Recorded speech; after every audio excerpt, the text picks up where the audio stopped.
என் பேரு நெஹாஷினி. இந்த இயர் நடந்த 10th போர்டு எக்ஸாம்ல 494 மார்க் எடுத்து ஸ்கூல் ஃபர்ஸ்ட் ரேங்க் எடுத்திருக்கேன். நான் சயின்ஸ்லயும் சோசியல்லையும் சென்டம் எடுத்திருக்கேன். நான் சங்கரா டிவில தமிழ் எங்கள் உயிர்மை சுட்டிகள் அப்படின்ற பேச்சு போட்டியில கலந்துருந்தேன். எங்க ஸ்கூல்ல ஸ்டடீஸ்க்கு மட்டும் இம்பார்ட்டன்ஸ் கொடுக்காம எக்ஸ்ட்ரா கரிக்குலருக்குமே இம்பார்ட்டன்ஸ் கொடுத்து 10th நான் படிச்சாலும் என்ன மோட்டிவேட் பண்ணி என்ன அந்த மாதிரி போய் கலந்துக்க வச்சாங்க. என்னோட பேரு நிகிதா ஸ்ரீ.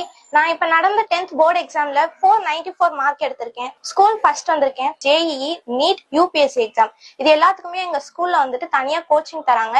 அடுத்த 11th நான் இங்கதான் கண்டினியூ பண்ண போறேன். அதை நினைச்சாலே எனக்கு ரொம்ப ஹாப்பியா இருக்கு. I am Akshaya. நான் இப்ப நடந்த 10th போர்டு எக்ஸாம்ல 500க்கு 485 மார்க்ஸ் எடுத்திருக்கேன். என்னோட ஸ்கூல் பார்த்தோம்னா ஒவ்வொரு காம்படிஷனுக்கும் என்னை நிறையவே மோட்டிவேட் பண்ணிருக்காங்க. அந்த வகையில நான் இந்த ஸ்கூல்ல படிக்கிறதுக்கு ரொம்ப ப்ரௌடா ஃபீல் பண்றேன். தேங்க்யூ.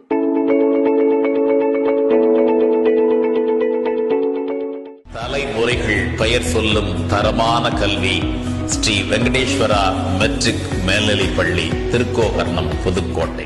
புதுக்கோட்டை மாவட்டம் கீழா நிலைக்கோட்டை அருகே உள்ளது புதுநிலைப்பட்டி கிராமம்.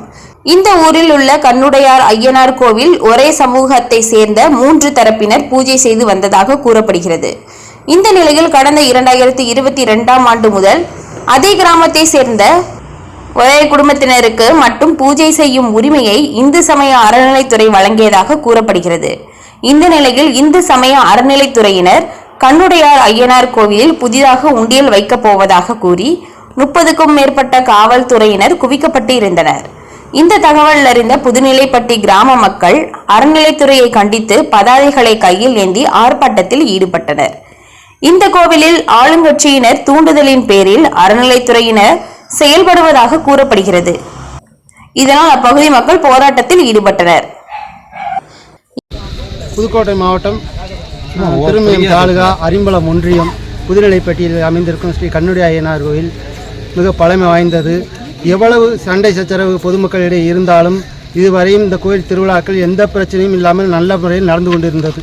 எங்கள் ஊரில் கிட்டத்தட்ட 150-60 ஆண்டு காலமாக 2 பிரிவாக கூட இருந்த காலகட்டத்திலும் நல்ல முறையில் தான் திருவிழா நடந்துக்கிட்டு. இப்பொழுது ஒரு சில புல்லுருவிகள் அதை தடுத்து நிறுத்துறதுக்காக ஆளுங்கட்சி சப்போர்ட்டில் இந்த மாதிரி பிரச்சனை பண்ணி அங்கே கொண்டாந்து கோயிலில் உண்டியலை எடுக்க சொல்லி மறுபடியும் அவங்க உண்டியல் கொண்டாந்து வைக்கிறோம்னாங்க. அதுக்கு நாங்கள் பொதுமக்கள் யாரும் ஒத்துக்கலை. எங்கள் ஊரில் கிட்டத்தட்ட 600 குடும்பங்கள் இருக்குது. 600 குடும்பத்து என்ன இனத்தவரும் சேர்ந்து இந்த கோயில் ஒரு தனிப்பட்ட நபருக்கோ எதுக்கோ இந்த கோயில் இல்லை. ஆனால் 3 கரை உள்ளதை தான் நாங்கள் பூஜை பண்ணுவோம். மற்ற எல்லாரும் சாமி கும்பிடுவாங்க. அது காலங்காலமாக தொட்டு நடந்துக்கிட்டு இருக்குது. அதை இப்போ ஒரு சிலர் ஆளுங்கட்சியில் மேலிடத்தில் இருந்துக்கிட்டு தூண்டுதலின் பேரில் அவரும் ஏற்கனவே இந்த கோயிலில் அனுசரணையாக தான் இருந்தார். இப்போ ஒரு குறுகிய காலம் சில நபர்களால் தூண்டிவிடப்பட்டு அவர் திரும்பிக்கிட்டு ஆளுங்கட்சிக்கு போலீஸுக்கு ஃபோன் பண்ணுறது, அறநிலையத்துறைக்கு ஃபோன் பண்ணுறது, இந்த மாதிரி பண்ணுறாங்க. இதெல்லாம் முதலமைச்சர் கவனத்துக்கு கொண்டு போகணுங்கிறக்காண்டி கனிம வளத்துறை அமைச்சர் ஐயா ரகுபதியை போய் பார்த்தோம். அவர் சொன்னார், நீங்கள் போங்க, ஊருக்கு போங்க, நான் தாசில்தாரையும் ஒன்றிய செயலாளர் இளையராஜாவையும் வர சொல்கிறேன் அப்படின்னு சொன்னார்.